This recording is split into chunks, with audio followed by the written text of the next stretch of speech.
படம் வந்து எப்படி இருக்கணும்னு ஒரு ஐடியா பண்ணும்போது ஒரு கதை இருந்துச்சு. அந்த கதை வந்து ஒரு ஏற்கனவே அதில் ஒரு சேசியாக ஒரு கதையாக இருந்துச்சு. ரொம்ப ஒரு கதைக்குள்ளே வந்து அவுட்லைனே ஒரு ஸ்பீடாக இருந்துச்சு. ஸோ இப்போ வந்து நம்ம ஸ்க்ரீன் ப்ளே எப்படி பண்ணலான்னு ஒரு டிசைட் பண்ண கமிட் ஆனவங்க. அப்போ வந்து ஒரு ஏற்கனவே 2 படம் பண்ணோம். அதில் நிறையா ஃபேமிலி இருந்துச்சு, ஆக்ஷன் இருந்துச்சு, எல்லாமே இருந்துச்சு. இது வந்து கொஞ்சம் ஃபேமிலி கொஞ்சம் குறைச்சிக்கலாம், ஃபேமிலி பார்க்குற மாதிரி எடுக்கலாம். ஆனால் ஃபேமிலி நிறைய யூத் ஆடியன்ஸை உள்ள கொண்டாடுற மாதிரி வரணுன்றக்காக ஒரு 60% ஆக்ஷன் அண்ட் 40% வந்து ஒரு எல்லாரும் பார்க்குற மாதிரி ஒரு விஷயங்கள், இந்த மாதிரி ஒரு ஐடியாவில் வந்து ஸ்க்ரீன் ப்ளே பண்ணேன். அந்த ஸ்க்ரீன் ப்ளே வந்து உண்மையிலே வந்து எனக்கு வந்து ஒரு திருப்தியாக எடுக்கும்போது வந்து அந்த திருப்தி இருந்துச்சு. விஷாலோடைய ஒரு பெரிய கான்ட்ரிபியூஷன், டைமிங்லேயும் சரி, அந்த வேலையிலையும் சரி, ஈடுபடுத்திக்கிட்டது, பர்ஃபார்மன்ஸ்லேயும் சரி. ஆக்ஷன் வந்து எப்போயுமே அவர் நல்லா பண்ணுவார்னு தெரியும். ஆனால் ஒரு எமோஷ்னல் பர்ஃபார்மன்ஸ் உண்மையிலே கண் கலங்குற மாதிரி ஒரு 2-3 இடம். நீங்கள் பார்த்தீங்கன்னா தாமிரபரணியில் பார்த்தீங்கன்னா எண்டில் வந்து ஒரு டைலாக் இருக்கும். அதாவது காயப்படுத்தினவனுக்கு காயம் ஆடுற வரைக்கும் வலி, ஆனால் காயப்பட்டவனுக்கு காயம் ஆடுற வரைக்கும் வலி, ஆனால் காயப்படுத்தினவனுக்கு காலம் பூரா வலின்னு சொல்லி மனசு வலிக்குது மாமான்னு சொல்லி அவர் கண் கலங்கும் போது மொத்த ஆடியன்ஸுமே வந்து ஒரு ஃபீல் பண்ணாங்க. எனக்கு அது எப்பெல்லாம் பார்த்தாலும் அடிக்கடி இந்த படம் டிவியில் ஓடிட்டு இருக்கும். ஸோ அந்த இடம் ரொம்ப ரொம்ப ஃபீல் பண்ணும். ஸோ அதை மைண்டில் வச்சுக்கிட்டேன் எமோஷனல் ஏரியாவில். ஸோ ஏற்கனவே வந்து ஒரு எமோஷனலான ஒரு கதைக்குள்ளே நல்ல ஒரு 2-3 சீன் ஸ்ட்ராங்காக வச்சுக்கணும்னு சொல்லி பிளான் பண்ணி பண்ணோம். அது அழகாக பெர்ஃபார்ம் பண்ணி கொடுத்தீங்க, ரொம்ப நல்லா இருந்துச்சு. நான் ஒவ்வொருத்தரையாக வந்து சொல்ல போகிறது இல்லை, வெரி சாரி. என்னோடய ஆர்டிஸ்ட் எல்லாருமே நல்லா பண்ணியிருந்தாங்க. எல்லாருமே வந்து டெக்னீஷியன்ஸ் அத்தனை பேர் நல்லா பண்ணியிருந்தாங்க. டிஎஸ்பியாக இருக்கட்டும், சுகுமார் சாராக இருக்கட்டும், எல்லாருமே நல்லா பண்ணியிருந்தாங்க. இதில் வந்து நான் வந்து இப்போ ரொம்ப நாளாக வந்து எல்லாம் இந்த சிங்கிள் ஷாட்டை பற்றியே பேசிகிட்டு இருக்காங்க. ஸோ அதை பற்றி கொஞ்சம் சொல்லலான்னு இருக்கேன். ஏன்னா படம் என்னவா இருக்க போகுதுன்றதா எல்லா நேரம் இது ஒரு ப்ரெஸ் மீட் ஆரம்பிச்சு இது வந்து ஒரு பெரிய ஃபங்க்ஷன் மாதிரி ஆகிடுச்சு. ஸோ இது வந்து ப்ரெஸ் மூலமாக நான் ஆடியன்ஸுக்கு சொல்கிற விஷயம். உங்களுக்காக வந்து ரொம்ப ஒரு மெனக்கடல் பண்ணி தான் இது படத்தை வந்து மேக்கிங் பண்ணியிருக்கோம். இதில் வந்து 8 ஃபைட் அண்ட் சேசிங் எல்லாம் சேர்ந்து ஒரு 8 சீக்வன்ஸ் இருக்குது. அந்த 8 சீக்வன்ஸையும் 4 மாஸ்டர்ஸ் பண்ணியிருக்காங்க. அதில் ஒவ்வொருத்தருக்கும் ஒவ்வொரு மாதிரி ஃபைட்டை பிரித்து கொடுத்தோம். எல்லாருமே வந்து ரொம்ப சிறப்பாக பண்ணியிருக்காங்க. என்னோட ஒரே ஒரு இது என்னென்னா, அதாவது இது வந்து ஆடியன்ஸ் இந்த படம் பார்க்குறாங்க. இந்த ஃபைட் வந்து ஒருத்தருக்கு பிடிக்கலாம், பிடிக்காம இருக்கலாம், என்ன வேணாலும் இருக்கலாம். ஆனால் ஏன்டா வச்சாங்க நீ மட்டும் கேட்டவே கூடாது. ஏன்னா வேணும்னு வச்ச மாதிரி இருக்கக்கூடாது. ஏன்னா நான் ஆடியன்ஸை மதித்து ஸ்க்ரீன் ப்ளே பண்ணுறாங்க. நான் கொஞ்சம் யதார்த்தம் கொஞ்சம் மிஸ் ஆகலாம், ஃபைட்டு ஒரு 10 அடி போய் விழலாம். அப்போ கூட மாஸ்டர்கிட்ட சொல்லுவேன், மாஸ்டர் 10 அடி வேணாம், ஒரு 8 அடி வச்சுக்கோங்க, ஒரு 6 அடி ஆகிக்கணும், ஒரு 4 அடி ஆக்கிக்கோங்க. ஏன்னா நான் மிதிச்சா 2 அடி போய் விழுந்தானா, ஹீரோ மிதிச்சா ஒரு 6 அடி போட்டோம், 12 அடி வேணாம், இப்படிலாம் வந்து சொல்லுவேன் நான். ஸோ நான் ஆடியன்ஸை மதிக்கணும்னு நினைக்கிறாள். அப்புறம் நீங்களும் நிறைய கேள்வி என்னடா இன்னும் பறக்க விட்டுட்ருக்கீங்கன்னு சொல்லி கமெண்ட் அடிப்பீங்க. ஸோ அதெல்லாம் பார்க்குறாங்க. ஆனால் அதனால் நான் வந்து இதில் வந்து கொஞ்சம் யதார்த்தம் மிஸ் ஆகாமல் பண்ணியிருக்கேன். அதனால் நிச்சயமாக வந்து ஆடியன்ஸ் வந்து கண்டிப்பாக வந்து ஏன்டா அந்த ஃபைட் வச்சிங்கன்னு கேட்க மாட்டாங்க. ஆனால் ஒவ்வொரு ஃபைட்லேயும் வந்து ஒவ்வொரு கண்டென்ட் வச்சுருக்கோம். அதாவது தேவை. நம்ம வீட்டு முன்னாடி சும்மா சொல்கிறேன், ஒரு அடித்தடி யாரோ ஒருத்தர் சொல்கிறாங்க, என்ன பயங்கர ஆக்ஷனாக இருக்குது. நம்ம வீட்டு முன்னாடி ஒரு 10 பேர் வந்து நிற்கிறான், நம்மளை அடிக்கிறது. நம்ம என்ன பண்ணுவோம்? கொஞ்ச நேரம் பொறுமையாக இருப்போம், போலீஸ் ஃபோன் பண்ணுவோம். எதுவும் வரல, அவங்க கூட்ட உடைக்க போகிறாங்கன்னா உள்ளேருந்து அருவாமனை, உலக்க, உரல் எல்லாத்தையும் எடுத்துக்கிட்டு நம்ம தயாராகி அடிப்போம். இந்த மாதிரி ஒரு மூடில் தான் அவர் படம் முழுதும் அட்டன் பண்ணியிருக்காரு. அதாவது ஒரு பிரச்சனை, அதை எப்படியாவது ஃபேஸ் பண்ணி ஆகணுன்ற கோணத்தில் எல்லாம் விரட்டி அடிச்சிருக்காரு, துரத்தி வெட்டியிருக்காரு, கதற போட்டு என்னென்னமோ பண்ணியிருக்கிறாரு எல்லாரும். ஏன்னா அந்த மாதிரி படமே வந்து கதையை வந்து பரபரப்புன்னு நீங்கள் டீசரில் பார்த்துருப்பீங்களா, ஒரு சின்ன ஒரு பரபரப்பு இருந்துச்சு. ஆனால் அந்த பரபரப்பு படத்தில் எடுத்துக்கிட்டே இருக்கும். ஆனால் நான் ஒரே ஒரு தப்பு மட்டும் பண்ணல, என்னென்னா ஃபாஸ்ட்டாக கட் பண்ணுறன்ற சொல்கிற ஒரு பிளேமிங் இருந்துச்சு. அது வந்து ஒரு 10 வருஷம் முன்னாடி எல்லாம் ரசித்தாங்க.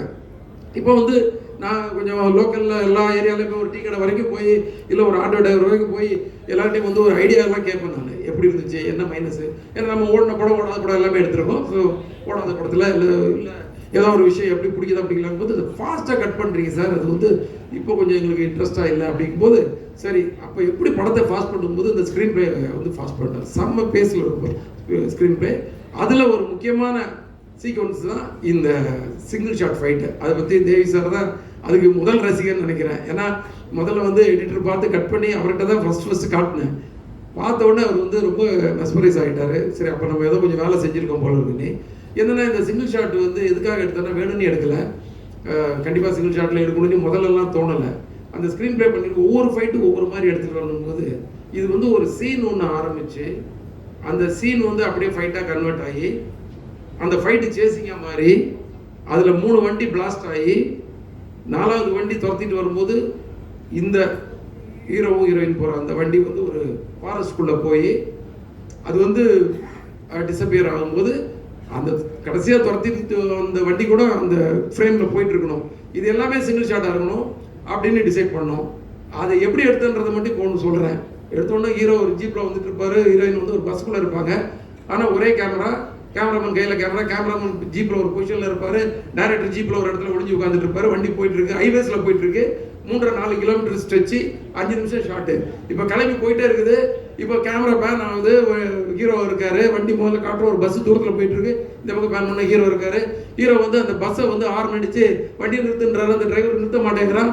நிறுத்தியாரு, திருப்பி கம்பல் பண்றாரு, நிறுத்த மாட்டேங்கிறான். உடனே போய் கிராஸ் கட் அடிக்கிறாரு. கிராஸ் கட் அடிச்ச உடனே அந்த பஸ் பின்னாடி பிரேக் அடிக்குது. இப்போ கேமராமேன் கையில் வந்து கேமராமேன் அசிஸ்டன்ட் கிட்ட கேமரா மாறுது. அவர் அதை எடுத்துட்டு வெளியே போயிட்டு இருக்காரு. இவர் கீழே வந்து இறங்கி வராரு. இப்போ கேமராமேன் கையிலுக்கு கிட்ட வருது. கேமராமேன் அந்த கேமரா கையில் வாங்குறாரு. இப்போ டைரக்டர் ஓடி போய் இன்னொரு வண்டியில் போய் மாஸ்டர் கூட போய் இருக்கிறாரு. அங்கேருந்து அவர் மாஸ்டர் கிட்ட இருந்து அங்கேருந்து மைக்கில் இருந்து கமெண்ட்ஸ் கொடுக்குறாரு. இப்போ இவர் நடந்து போறாரு. அந்த கொஞ்சம் ஃபாஸ்ட்டாக பேசணும்னு நினைக்கிறேன், ஆனால் வரமாட்டேங்குது. இதோட ஃபாஸ்ட்டாக பேச முடியாதோ. ஸோ மேலே பஸ்ஸுக்கிட்ட போகிறாரு. போய் வந்து அந்த படியில் ஏறுறாரு. ஸோ காம்போசிஷன் வைஸ் லோவாக இருக்கக்கூடாதுக்காக ஒரு செட்டர் ஸ்டெண்ட் வந்து அங்கே வந்து ஒரு ஸ்டூலை கொண்டு வந்து போடுறாரு. அது மேலே கேமராமேன் ஏறி சின்ன கரெக்ட் காம்போசிஷனில் வைக்கிறாரு. அங்கே ஒரு சீன் ஒன்று போகுது. கடைசியாக அவங்கள கன்வின்ஸ் பண்ணி கூட்டிகிட்டு கீழே இறங்கி வராரு. இறங்கி வந்து இங்கே வந்து திரும்பி பார்த்தாச்சுன்னா ஹைவேஸில் ஆப்போசிட் ட்ராக்ல 2 வண்டி வருது. அது வில்லன் குரூப் ட்ராக்கு. ஒரு 15 ஃபைட்டர்ஸ் வராங்க. இப்போ இறங்கி ஓடி போய் வண்டியில் போய் ஏறுறாங்க. வண்டியில் போய் ஏறினோடனே அதுக்குள்ள அந்த ஜீப் வந்து பக்கத்தில் நிற்குது. 15 ஃபைட்டர்ஸ் இறங்குறாங்க. இறங்கி ஃபைட் ஆரம்பிக்குது. ஒவ்வொருத்தனே அடிக்கிறாரு. எடுத்தவன ஒருத்தனை புட்டிச்சு வச்சு நெஞ்சில் கத்தி எடுத்து குத்தி மற்றவனெல்லாம் த்ரில்ஃபுல்லாக பார்த்து ஒவ்வொருத்தனை எட்டி உதைக்கிறாரு, மிதிக்கிறாரு, குத்துறாரு, அடிக்கிறாரு. ஆனால் எட்டி உதைக்கும் போது அவன் பறந்து போனோம். என்னென்னா ஒரு ஃபைட்டர் அடித்ததுக்கப்புறம் அப்படி திரும்பி கேமரா அப்படி திரும்பி வரும்போது எல்லாமே சிங்கிள் ஷாட். கேமரா திரும்பி வர்றதுக்குள்ள அவர் வந்து அந்த ரோப் எடுத்து ஊக்க மாட்டிட்டு ரெடியாக இருக்கணும். அந்த ஃபைட்டரை மிதிக்கும் போது ஃபைட்டர் மாஸ்டர் அசிஸ்டன்ட் வந்து கரெக்டாக இருக்கணும். மாஸ்டர் அந்த கமெண்ட் வந்து இன்னொரு வேனில் உட்காந்து கொடுக்கணும். இந்த மாதிரி டார்கெட். இந்த 15 பேரை அடிச்சு போட்டு திருப்பி அந்த ஜீப்பில் ஏறி கிளம்புறாரு. அதுக்குள்ளே பஸ்ஸில் உள்ள ஜூனியர் ஆர்டிஸ்ட் 50 பேர் இறங்கி அங்கேருந்து எல்லாத்தையும் வேடிக்கை பார்த்துட்டு இருப்பாங்க. அவங்களும் அந்த இந்த சீனுக்கு வந்து கோஆப்ரேட் பண்ணணும். யாராவது ஒருத்தர் தப்பு பண்ணாலும் முடிஞ்சுது. இப்போ வண்டி மறுபடி கிளம்புது ஜீப்பு. அவங்க வந்து 2 வண்டி அவங்களுக்கு துரத்திட்டு வருது. துரத்திட்டு வந்தோட கேமராமேன் கையில் இருந்து கேமரா வந்து பறக்குது. பறந்தாச்சுன்னா 100 ஃபீட் ஹைட்டு போயிட்டு இருக்கும்போது கடைசியாக வந்து வண்டி 2 வண்டி அந்த வண்டியை துரத்திட்டு போகும்போது கரெக்டாக ஹைடென்ஷன் ஒயரில் வந்து 100 மீட்டர் கிட்ட உயரத்தில் வந்து ஒரு கேமரா பட்டு டம்முன்னு கீழே வந்து உடஞ்சிருது. கேமரா அப்படியே கட்டு. அதுக்கப்புறம் இன்னொரு கேமரா, இன்னொரு இது சேம் ப்ராசஸ். அந்த ப்ராசஸில் இப்போ திருப்பி அந்த ஒயரோட ஹைட்டை மெஷர் பண்ணி 80 ஃபீட்டு ஹைட்டில் 100 மீட்டர் கிடையாது, 100 ஃபீட் 80 ஃபீட் ஹைட்டில் அந்த கேமரா போயிட்டு இருக்குது. அங்கே போயாச்சுன்னா 2 வண்டி துரத்திட்டு போகுது. ஆப்போசிட்டில் 2 வண்டி வருது. இந்த வண்டியை மறிக்குது. இந்த வண்டியை மறித்த உடனே நின்று அங்கே வந்து வண்டி முன்ன பின்ன போகுது. இந்த வண்டி குறுக்க வருது. அந்த வண்டி ஒன்று இடிக்குது. அங்கே இருக்க ஃபைட்டர்ஸ் ஜிம்பாய்ஸ் எல்லாம் மேலே ஏறி இந்த வண்டி மேலே வந்து வெட்ட வராங்க, குத்த வராங்க, டம்முட்டு கண்ணாடி உடைக்கிறாங்க, எல்லாம் பண்ணுறாங்க. அதை மீறி அடிச்சு தூக்கிட்டு இந்த வண்டி கிளம்புது.